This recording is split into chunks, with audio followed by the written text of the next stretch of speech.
Hello मेरे प्यारे बच्चों, स्वागत है आप सभी का एमके सर इंस्पिरेशन के एक और बेहतर वीडियो में। सो माय डियर स्टूडेंट, आज के इस वीडियो में हम फिजिक्स के 9वें चैप्टर किरण प्रकाशिकी तथा प्रकाशिक यंत्र के एक बेहद लाजवाब टॉपिक दर्पण सूत्र को देखने वाले हैं। ये प्रीवियस ईयर में बच्चों टॉपिक कट गया था, लेकिन अब की बार यानी प्रकाश का जो परावर्तन है फिर से ऐड कर दिया गया है, इसलिए यह टॉपिक काफी ज्यादा इंपॉर्टेंट बन जाता है। ठीक, और आपको बता दें बच्चों, अगर बोर्ड एग्जाम में पूछेगा तो यह टॉपिक 5 नंबर में पूछा जाएगा। सारे 5 नंबर के जो डेरिवेशन चैप्टर वाइज हैं, हमने 12th फिजिक्स 2024 जो प्लेलिस्ट बनाया है उसी में आपको मिलेंगे। ठीक है ना, चलिए देख लेते हैं बच्चों कि अवतल दर्पण के लिए सूत्र का निगमन कैसे करना है। तो आपको दिख रहा है एक हमने अवतल दर्पण बनाया है और अवतल दर्पण के सामने एक वस्तु ए बी रख दिया है और इस वस्तु का जो प्रतिबिंब आई डैश बन रहा है बच्चों वो सी तथा एफ के बीच यानी वक्रता केंद्र और मुख्य फोकस के बीच बनता है। और दर्पण के द्वारा के जो मुख्य मतलब ये मध्य बिंदु होता है इसको क्या बोलते हैं, ध्रुव। और यहीं पर हमने क्या किया है, MN एक अभिलंब खींच दिया है। वो इसलिए बच्चों क्योंकि यहां पर हम लगाएंगे समरूप त्रिभुज का लॉजिक। यहां पर एक त्रिभुज ये है तो इसके समरूप ये हो गया और दूसरा ये त्रिभुज बन जाएगा तो इसके ये, तो दो समरूप त्रिभुज के मदद से ही हम क्या करेंगे, दर्पण सूत्र का निगमन आज करेंगे। चलिए देख लेते हैं। सबसे पहले कुछ समझ लेना रसगुल्लों, आपको लिखना स्टार्टिंग में लिखना क्या है, लिखेंगे कि माना एक वस्तु ए बी है और ए बी का जो प्रतिबिंब है अवतल दर्पण द्वारा सी तथा एफ के बीच में आई डैश बनता है। ठीक, केवल इतना लिखेंगे। अब उसके बाद कुछ चीजें बच्चों आपको समझनी होंगी। अब अगर हम n को p के एकदम देखिए ये करीब है भाई, दूरी एकदम ना के बराबर है। अगर हम n को p के बीच एकदम मतलब बच्चों n को यहां पर समझ लीजिए यानी p पर मान लेते हैं तो ये क्या हो जाएगा भाई, इसके बराबर एकदम इक्वल हो जाएगा। और हमें पता है कि सारी दूरियां जो होती है बच्चों दर्पण में वो क्या है, ध्रुव से ही मापी जाएंगी। और ध्रुव से अगर हम मुख्य फोकस के बीच की दूरी निकालेंगे तो ध्यान से समझिएगा, यानी पी एफ जो होगा बच्चों या एफ जो होगा वो क्या हो जाएगा, हमें पता है कि ध्रुव से मुख्य फोकस के बीच की दूरी को फोकस दूरी कहेंगे और हम हमेशा ऋणात्मक में रखेंगे किसके लिए, अवतल दर्पण के लिए। ठीक, अवतल दर्पण में सब मान माइनस होता है, ये आपको पता होगा, चिन्ह परिपाटी में आपने पढ़ा है। ठीक, अब उसके बाद अगर पी आई की दूरी निकालेंगे बच्चों, पी आई, ठीक, यानी दर्पण से प्रतिबिंब की दूरी, तो ये हो जाएगा माइनस का भी क्योंकि ये प्रतिबिंब की दूरी है। उसके बाद P से C तक अगर हम निकालते हैं बच्चों, कहां से, P से C तक, तो PC क्या हो जाएगा, P से C तक ये हो जाता है, यानी इसको बोलते हैं वक्रता, क्या बोलते हैं, वक्रता त्रिज्या। तो वक्रता त्रिज्या ये माइनस का R हो जाएगा बच्चों। उसके बाद ध्रुव से जो यहां पर यानी P से B की दूरी है वो क्या है, PB जो है या BP है वो क्या है बच्चों, यहां पर लिखेंगे PB, ये है किसकी दूरी, ठीक, किसकी दूरी है ये है आपके यानी वस्तु की दूरी, क्योंकि यहां पर वस्तु रखी है। इतना बच्चों आपको थोड़ा अपने दिमाग में रखना पड़ेगा रसगुल्लों, क्योंकि इन्हीं की मदद से हम क्या करेंगे, फार्मूले को सिद्ध करेंगे। ठीक, और ये चीज कहीं नई नहीं है क्योंकि ध्रुव से मुख्य फोकस के बीच की दूरी को फोकस दूरी कहते हैं और ध्रुव से प्रतिबिंब के बीच की दूरी को हम फोकस मतलब यहाँ पे प्रतिबिंब की दूरी v से दर्शाते हैं और ध्रुव से वक्रता केंद्र के बीच की दूरी, ये जो वक्रता त्रिज्या के बीच की दूरी को क्या कहते हैं, सॉरी वक्रता केंद्र के बीच की दूरी को वक्रता त्रिज्या कहते हैं, -r से दर्शाते हैं। और यहां पर क्या P से B की दूरी, यहां पर हमने क्या रखा है, AB एक वस्तु रख दिया है। ठीक है ना, AB थोड़ा इसको सही से लिख देते हैं बच्चों, AB, परेशान मत होइए, AB है आई डैश तभी, तो यहां पर अब हम लिख देते हैं भाई इसको, जो PB लिखा था PA कर देंगे। ठीक, बिल्कुल टेंशन नहीं लेना बच्चों क्योंकि ये सीधा सीधा AB लिखेंगे, ये आई डैश है, इसलिए इसको भी थोड़ा सीधा लिखना पड़ेगा। तो ये इतना आपको अपने दिमाग में रखना है। माइनस इसलिए लगा दिया क्योंकि दर्पण अवतल दर्पण में सारे मान माइनस। अब ये चीज तो हो गया, हमें पता चल गया। अब हम आ जाते हैं, दो त्रिभुज हैं बच्चों, गौर से देखिएगा। सबसे पहले हम लिखते हैं, लिखेंगे समरूप त्रिभुज। समरूप त्रिभुज किसमें, गौर से देखिएगा बच्चों, ABC, ठीक है ना, समरूप त्रिभुज ABC तथा तथा ये आपको दिख रहा ना ABC, ABC ये समरूप त्रिभुज ABC तथा CII डैश तथा त्रिभुज लिखेंगे त्रिभुज CII डैश, CII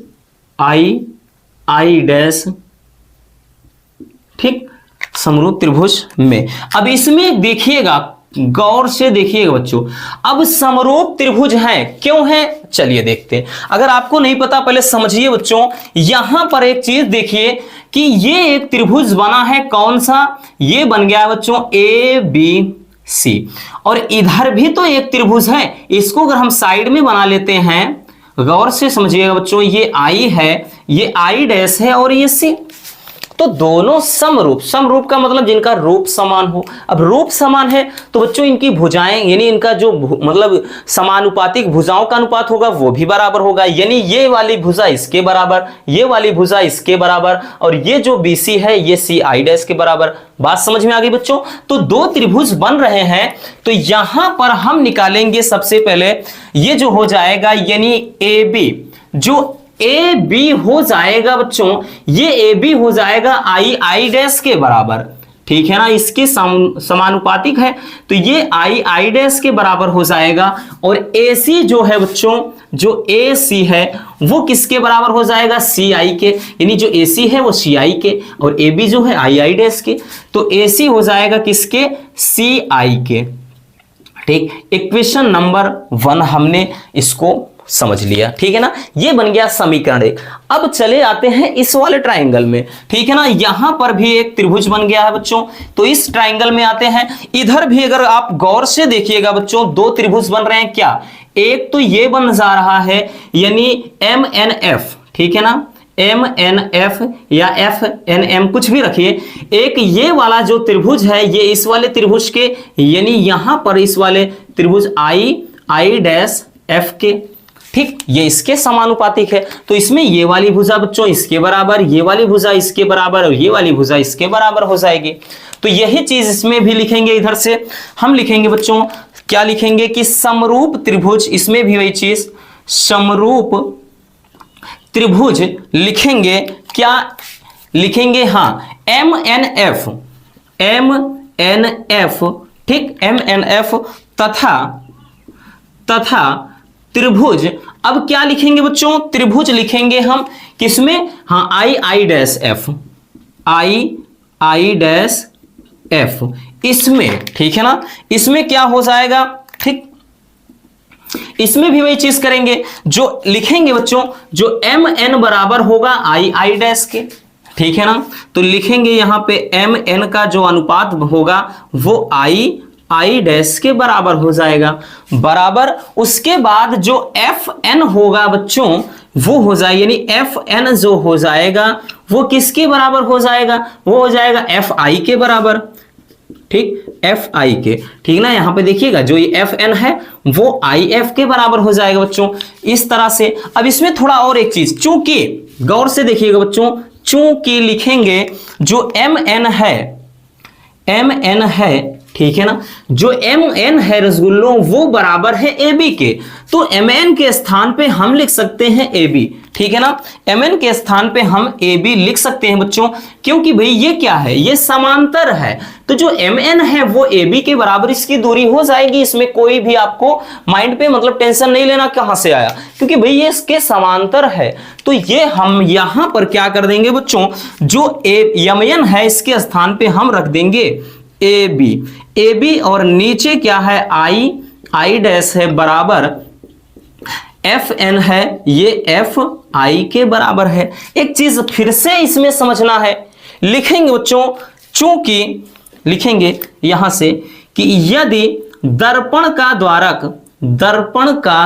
द्वारक छोटा हो जाता है, छोटा हो, तो दर्पण का द्वारक अगर छोटा हो जाएगा बच्चों, वही चीज कि जो N है वो P के समीप हो जाएगा, ठीक है ना, जो N है वो किसके समीप, P के समीप हो जाएगा। तो जो FN है वो N से दूरी नहीं, फिर हम F से P के बीच की नापेंगे, है ना, वो इसलिए रसगुल्लों क्योंकि जो N है वो P के बराबर हो जाएगा। तो यहां पर लिखेंगे, हाँ, तो जो FN है Fn है वो लगभग किसके बराबर हो जाएगा, वो Fn है Fp के बराबर हो जाएगा। क्यों? क्योंकि n को हमने p के करीब मान लिया, तो ये हो जाएगा Fp के बराबर, ठीक है ना। ये Fp के बराबर हो जाएगा बच्चों। देन ये फार्मूला कुछ मतलब ये वाला जो इसमें थोड़ा और बदलाव होगा, यानी ये हो जाएगा AB अपान आई डैश बराबर Fn की जगह हम Fp लिख देंगे और उसके बाद नीचे क्या है Fi है ही। ये रहा इक्वेशन नंबर 2। तो अब देखिएगा समीकरण 1 और 2 को हम हल कर देते हैं। तो ये वाला जो पार्ट है बच्चों, इधर वाला जो पार्ट है ये देखिए इस पार्ट के इक्वल है, काम खत्म इसका, ठीक है ना। तो भाई ये तो टाटा बाय बाय हो जाएगा। तो अब लिखेंगे बच्चों, ठीक, थोड़ा इसको ध्यान से समझिएगा। हम इधर क्या लिख देंगे, लिखेंगे कि समीकरण 1 व 2 से, समीकरण 1 व 2 से इसमें देख लेते हैं क्या करना है। समीकरण 1 व 2 को जब हम हल करेंगे बच्चों, तो ये जो AB है आई अपान आई डैश, AB है आई डैश अपान में, ये कट जाएगा, ठीक है ना। भाई खांसी आ रही है। तो यहां पर बचा क्या बच्चों, AC बच गया, नीचे क्या है CI बच गया, बराबर ये इसके बराबर हो गया यानी FP हो गया और नीचे FI हो गया, ठीक है ना। हम देखिए ये और ये तो कट ही गए, ठीक। अब इसमें समझिएगा बच्चों कि AC की दूरी कैसे पता चलेगी, चलिए हम बताते हैं। एकदम आसान है, हमें AC चाहिए यानी इतने बीच की दूरी चाहिए हमें बच्चों। AP का मान पूरा पता है और उसके बाद CP का मान। जरा समझिएगा सारी दूरियां कहां से मापी जाती हैं, ध्रुव से। अब समझिएगा बच्चों कि AC हमें कैसे मालूम पड़ेगा कितना आया, चलिए हम बताते हैं, डोंट वरी। हम क्या करते हैं बच्चों, यहां A को मान लेते हैं, गौर से समझिएगा, और इसको ले लेते हैं कहीं पर P है और ये A से P का रास्ता है, बिल्कुल हमें चाहिए AC, यहां बच्चों C है। तो अगर ये बताइएगा AP में पूरी दूरी में हम घटा देंगे CP वाले को, तो ये वाली दूरी पता चल जाएगी। अब नहीं समझ में आता, समझिएगा, जैसे 10 सेंटीमीटर की कोई लंबी छड़ है और हमें पता है कि भाई ये, क्योंकि AP हमने बताया AP का मान हमें पता है या PA का, और उसके बाद CP या PA दिखिए या देखिए ना PC है या CP, ये भी हमें पता है, मान लेते हैं ये 7 सेंटीमीटर। अब बाकी बची दूरी हमें 3 सेंटीमीटर कैसे मालूम चलेगा, वो इसलिए बच्चों क्योंकि जब हम AP में उसके बाद CP घटाएंगे तब हमें पता क्या चलेगा, AC का मान पता चलेगा। आई बात समझ में, यही चीज करना है। AC के लिए हमें करना है बच्चों AP, ठीक है ना, AP लिखिए या चाहे PA लिखिए, दूरी सारी दूरियां यहीं से जब नापी जाती है, तो PA माइनस PC ये जब घटाएंगे तब हमें AC का मान पता चल जाएगा, ठीक। और उसके बाद नीचे CI है, अब इसमें भी वही चीज करना। अब मान लेते हैं कि ये C है और ये क्या है, I है। अब इसमें भी वही चीज करेंगे भाई, जब हम घटाएंगे क्या CP में CI घटा देंगे बच्चों, उसी तरह से। अब यहां CI चाहिए तो देखिए PC कहो चाहे CP, तो PC में PI घटा देंगे तो इतनी वारी दूरी यहां पे हो जाएगा। तो यहां पे लिखेंगे बच्चों PC माइनस PI, ये चीज निकालेंगे। अब FP हमें चाहिए FP का मान तो वैसे भी पता है, तो FP को FP ही रहने दीजिए बच्चों। FI है, अब देखिए FI यानी इसके बीच की चाहिए, फिर से वही चीज बच्चों, यहां से यहां IP हमें पता है, FP पता है, तो भाई हम IP या फिर PI में जब FP वाली दूरी घटाएंगे यानी इस पूरी दूरी में इतनी दूरी घटाएंगे, छोटे वाले को पता चल जाएगा। तो इसमें भी वही चीज करेंगे बच्चों, PI लिखेंगे माइनस का PF लिखेंगे, ये घटाएंगे तब हमें पता चल जाएगा किसके बारे में बच्चों, ये पता चल जाएगा IP मतलब IF का मान। अब देखिएगा अब तो एकदम आसान हो गया, अब करना क्या, केवल वैल्यू पुट कर देना है। तो यहां से क्या हो जाएगा बच्चों, देखिए PA का मान कुछ पता है, माइनस का U है, ठीक, माइनस PC का मान पता है, माइनस का R है। एक बार पहले रख लेते हैं पूरा वैल्यू, ठीक। नीचे क्या है, PC का मान पता है भाई, PC का मान माइनस का R है, ठीक। माइनस PI का मान पता है तो माइनस का V है, ठीक है ना। ये क्या है माइनस का भी है, बराबर एफ का मान पता है एफ का मान माइनस एफ है बच्चों, ठीक। और नीचे पी आई का मान पता है, पी आई का मान माइनस का भी है और माइनस एफ पी एफ का मान पी एफ माइनस एफ है, तो ये माइनस का एफ ही रहेगा, ठीक है ना। यानी सब मान हमको पता चल गए हैं, ठीक है। इसीलिए तो हमने कहा ना बस थोड़ा सा समझना है ये लॉजिक और कुछ नहीं। इसको लिख देंगे माइनस का, अब एक चीज समझिएगा बच्चों, इसको देखिए पहले, माइनस का ये यू है, माइनस माइनस हो गया प्लस आर, ठीक। और नीचे क्या हो गया माइनस आर प्लस वी, उसके बाद बराबर का ये माइनस एफ है और नीचे माइनस वी प्लस एफ। अब चूंकि कुछ चीजें हमें अपने दिमाग में रखनी होंगी, यानी हमें पता है बच्चों, चूंकि लिखेंगे ध्यान से समझिएगा, जो r बराबर होता है f बाई टू, मतलब जो r बराबर होता है f बाई टू या f बराबर 2r होता है ना, होता है कि नहीं, यही होता है। अरे नहीं, ये नहीं होता है, बिल्कुल ऐसा मत सोचिएगा। फार्मूला होता है f बराबर r बाई टू, ठीक। जो फोकस दूरी होती है वो वक्रता त्रिज्या की आधी होती है ना, इतना। तो जो फोकस दूरी है वक्रता त्रिज्या की आधी होती है, ठीक। तो यहां से बच्चों r बराबर 2f हो जाएगा, तो r बराबर 2f यहीं पर हम पुट कर देंगे जहां जहां r है, तो ये चीज हो जाएगा बच्चों माइनस का u प्लस का r की जगह पर 2f, नीचे r की जगह 2f प्लस v हो जाएगा, बराबर माइनस एफ है बच्चों, यहां पे माइनस v प्लस एफ है, ठीक। अब क्या करना है आपको, अब कुछ नहीं करना, जो करना है पहले हमको करना है। तो सबसे पहले आप केवल एक ही काम करिए, इसको स्क्रीनशॉट कर लीजिए ताकि इधर वाला थोड़ा मिटा करके हम आगे इसको देख सकें, ओके।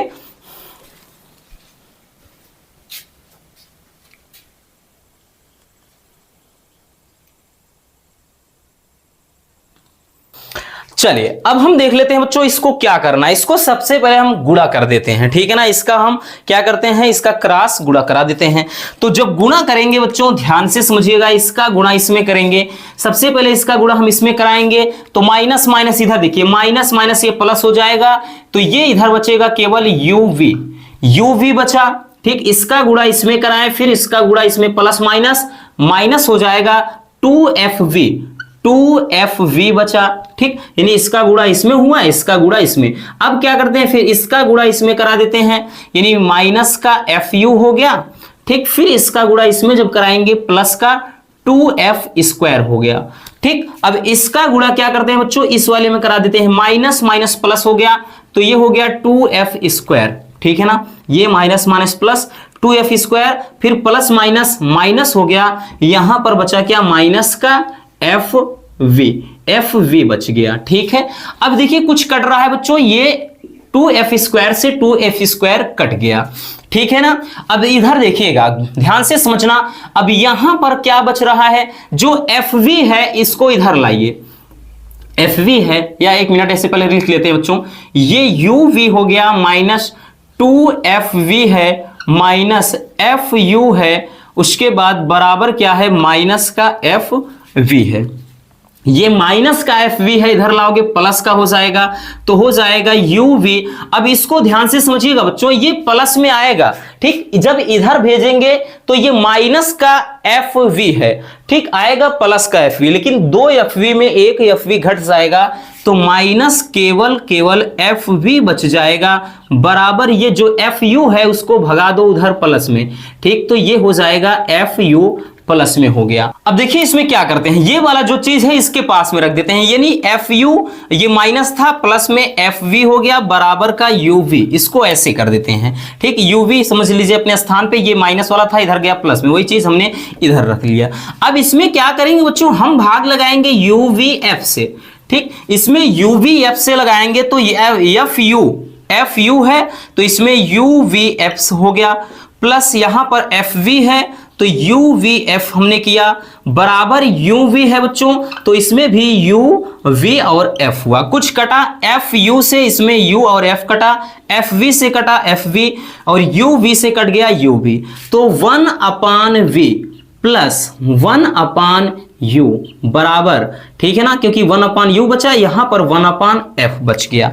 ठीक, तो यही क्या हो जाएगा हमारा डेरिवेशन, यानी इसको सही से लिखेंगे 1/f बराबर 1/v प्लस 1/u। यही हो जाएगा बच्चों दर्पण सूत्र, ठीक है ना, यही दर्पण के लिए सूत्र हो जाएगा। अब चाहे अवतल दर्पण हो या फिर उत्तल दर्पण, कोई भी दर्पण हो, दोनों के लिए यही फार्मूला अप्लाई होगा, बशर्ते इसमें वैल्यू चेंज होते हैं, यानी चिन्ह परिपाटी प्लस माइनस यही चीजें थोड़ा इधर उधर होती हैं, उसको भी हम बता देंगे, टेंशन नहीं लेना उसके लिए, जब इसमें न्यूमेरिकल समझाएंगे तब। ओके, तो इस तरह से बच्चों आप बहुत ही सिंपल तरीके से दर्पण सूत्र का निपटारा कर सकते हैं। उम्मीद करता हूं कि बहुत ही अच्छी तरह से समझ में आ गया। थोड़ा यही पर समस्या थी बच्चों, जो हमने बोला वही समझ लेना रसगुल्लों, कि अगर AC हमें चाहिए तो जब हम PA में PC घटाएंगे तो AC पता चलेगा, फिर CI मतलब अब CI चाहिए तो CP में यानी पूरी दूरी में फिर IP हम घटाएंगे, तब ये चीज पता चलेगा बच्चों। तो FP तो FP ही है, लेकिन जब FI घटाना है यानी इतना घटाना है तो भाई हम PI पूरी दूरी में PF घटाएंगे, तब इस छोटे वाली की दूरी। बस केवल यही 3 चीज समझना है, उसके बाद हमने कुछ नहीं किया, केवल वैल्यू पुट कर दिया और उसको थोड़ा सही से सॉल्व करके लास्ट में UVF से भाग दे दिया। उसके बाद ये रहा आपका दर्पण सूत्र। तो बस आज के इस वीडियो में इतना ही। उम्मीद करता हूं ये वीडियो आपके लिए काफी ज्यादा हेल्पफुल रही होगी। वीडियो पसंद है तो प्लीज वीडियो को लाइक कर लेना। मिलते किसी और मजेदार वीडियो के साथ। Love you, bye bye, take care. और हाँ, इसको स्क्रीनशॉट कर लीजिए।